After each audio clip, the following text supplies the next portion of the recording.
যাওয়াই যায়, ব্যাপার না। এই মেয়ে শোনো। জি আঙ্কেল বলেন। তোমরা যদি আমার ছেলেকে একটা কিস দাও তাহলে আমি তোমাদেরকে 50,000 টাকা দেবো। এই আপনি কি সব উল্টোপাল্টা কথা বলতেছেন এগুলো একজন মুরব্বী মানুষ হয়ে? আর আপনার ছেলেকে কিস দিতে হবে মানে আপনি কি ধরনের বাবা হ্যাঁ, যে রাস্তাঘাটে মেয়েদের এই সব অফার করেন, তাও নিজের ছেলের জন্য? এই তোমরা রাগ করতেছো কেন? ও আমি বুঝতে পারছি টাকার অঙ্কটা কম হয়েছে। ঠিক আছে, আমি তোমাদেরকে আরও 50,000 টাকা দেবো, মোট 1,00,000 টাকা। এই আপনার কি আমাদের দেখে ফকিন্নি মনে হয় নাকি লোভী মনে হয়, কোনটা? হ্যাঁ বলুন তো, যে আপনি রাস্তাঘাটে আমাদের উল্টাপাল্টা অফার করবেন আর আমরা আপনার সঙ্গে নাচতে নাচতে চলে যাব আপনার ছেলেকে কিস করতে? আপনি যে আমাদেরকে এই ধরনের অফার করতেছেন, আপনি চেনেন আমাদেরকে? হ্যাঁ, তোমাদেরকে আমি চিনি, আর তোমরা টাকার বিনিময়ে এটা করো তাও আমি জানি। তোমাদের মনে হচ্ছে টাকার অঙ্ক কম হয়েছে। ঠিক আছে, আমি আরও 1,00,000 টাকা বাড়িয়ে দিলাম, মোট 2,00,000 টাকা দেবো, বিনিময়ে আমার ছেলেকে একটা কিস দিবে। বান্ধবী লোকটাকে দেখে মনে হচ্ছে মালদার পার্টি, আর 2,00,000 টাকার অফার করতেছে। একটা সামান্য কিস করেই যদি 2,00,000 টাকা পাওয়া যায় তাহলে খারাপ কি? আমরা বরং রাজি হয়ে যাই, চল। আরে বান্ধবী, লোকটাকে দেখে মনে হচ্ছে লোকটার কাছে ক্যাশ আছে অনেক। আমরা এক কাজ করি, আমরা আরেকটু টাকা বাড়িয়ে রাজি হয়ে যাই। ঠিক আছে। শুনেন আঙ্কেল, আপনি আমাদেরকে যেরকম মেয়ে ভাবছেন আমরা সেরকম মেয়ে না। তারপরও আপনি যেহেতু এত করে বলছেন, ভেবে দেখতে পারি, কিন্তু আরেকটু টাকা বাড়িয়ে দিতে হবে। ঠিক আছে, টাকা নয় আমি বাড়িয়ে দিব, কিন্তু তোমরাই বলো কত টাকা দিতে হবে। আচ্ছা, যেহেতু কিসটা আমি করব, তাহলে আমাকে 2,00,000 টাকা দিতে হবে, আর ওকে 1,00,000 টাকা। ঠিক আছে, আমি রাজি। আচ্ছা, আপনি যেহেতু রাজি তাহলে আমরাও রাজি, কিন্তু আমাদের আরেকটা কথা আছে, আমাদেরকে টাকা অগ্রিম দিতে হবে এক্ষুনি। ঠিক আছে, টাকার চিন্তা তোমরা করো না, আমি তোমাদেরকে নগদই 3,00,000 টাকা দিয়ে দিচ্ছি। এই নাও তোমার 2,00,000, আর এই নাও তোমার 1,00,000, আর আমার গাড়ির পিছনে বসো, আসো। বান্ধবী সাবধানে যাস, আমি একটা কিস দিয়ে তাড়াতাড়ি চলে আসবো। যা। ঠিক আছে, যা। আচ্ছা।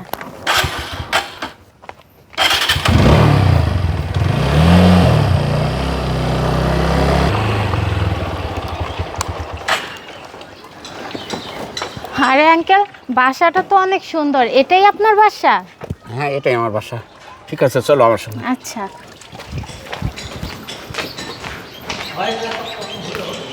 এসো আমার সঙ্গে। বাবা আসা, আমার কথা আমি রেখেছি, বাকিটা তুমি দেখে নিও।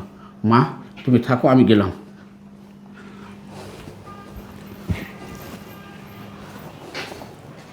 এই যে দেখেন, আমার হাতে সময় কম, যা করার তাড়াতাড়ি করেন। ওকে। আশা, তুমি এখানে? হ্যাঁ আমি, এটা আমার বাসা। আর যিনি তোমাকে এখানে নিয়ে আসছেন তিনি আর কেউ নন, তিনি আমার পিতা। কি আমাকে দেখে অবাক হয়েছ? অবাক হওয়ার কিচ্ছু নাই। আমি যখন তোমার কথা আমার বাবাকে বলেছিলাম, বাবা আমি একটা মেয়েকে ভালোবাসি, তাকে বিয়ে করতে চাই, তখন আমার বাবা আমাকে বলল, তুমি কাকে ভালোবাসো আশরাফ? তখন আমি তোমার ছবি আমার বাবাকে দেখাই। তোমার ছবি দেখার পর আমার বাবা আমাকে যা বলল তা শুনে রীতিমতো আমার মাথায় আকাশ ভেঙে পড়ল। হ্যাঁ ঠিক আছে দোস্ত, একটু রাখ, আমার ছেলে আসছে, আমি তোকে 5 মিনিট পর টেলিফোন করতেছি। ঠিক আছে? আচ্ছা আচ্ছা, ওয়ালাইকুম সালাম। বাবা আশরাফ, কিছু বলবি আমাকে? হ্যাঁ বাবা, একটা কথা বলতে চাই। ঠিক আছে বাবা, বসো। বাবা আসলে কীভাবে যে বলি, লজ্জা লাগতেছে বাবা। আরে বাবা, এখানে লজ্জার কী ব্যাপার? বাবার সামনে কথা বলবে, এখানে লজ্জার তো কোনো ব্যাপার নয় বাবা, খোলামেলাভাবেই বলো বাবা। বাবা তুমি যেহেতু আমার বন্ধুর মতো, তাই তোমাকে বলতেছি। ঠিক আছে বাবা, বলো। বাবা আমি না একটা মেয়েকে ভালোবাসি, আমি বিয়ে করতে চাই বাবা। ঠিক আছে, ভালোবাসা তো ভালো জিনিস, বিয়ে করবি, ভালো তো। তে মেয়েটা কেমন দেখতে? বাবা খুব সুন্দর। মেয়েটার ছবি আছে তোর কাছে? হ্যাঁ বাবা আচ্ছা, দেখবা তুমি? হ্যাঁ, আমার বৌমা হবে, আমি তার ছবি দেখবো না মানে কেমন কথা? ঠিক আছে, দেখো আমাকে। বাবা জানো, তুমি যদি ওকে দেখো না, আমার বিশ্বাস তোমার পছন্দ হবেই হবে। ঠিক আছে বাবা, দেখো। এই যে দেখো। কী ব্যাপার আশরাফ, এই মেয়েটার চরিত্র ভালো নয় আশরাফ।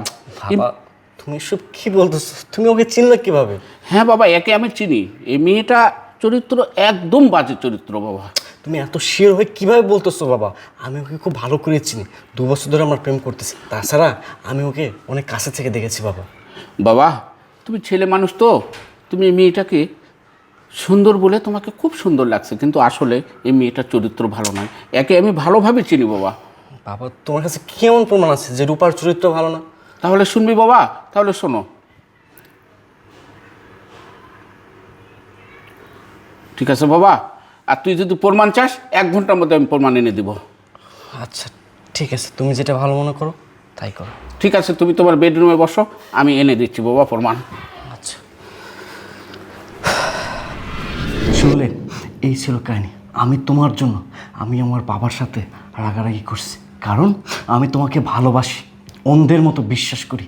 সিস, আমার ভাবতে অবাক লাগতেছে তোমার মতো চরিত্রহীন লোভী মানুষের সাথে আমি সম্পর্কে জড়াইছি। কিসের অভাব ছিল তোমার?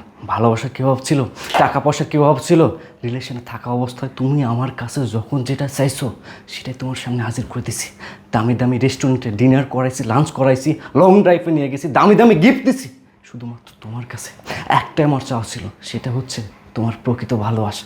কিন্তু এখন আমি বুঝলাম তুমি আসলে আমাকে কখনোই ভালোবাসো নাই। তুমি ভালোবাসছো আমার ধন সম্পদ, টাকা পয়সা, অর্থ, আভিজাত্যকে।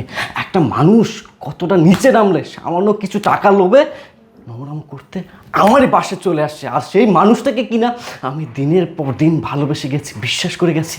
আমি যদি তোমাকে এখন বিয়ে করতাম তাহলে আমার রেপুটেশনটা, আমার ফ্যামিলির রেপুটেশনটা কোথায় গিয়ে দাঁড়াতো?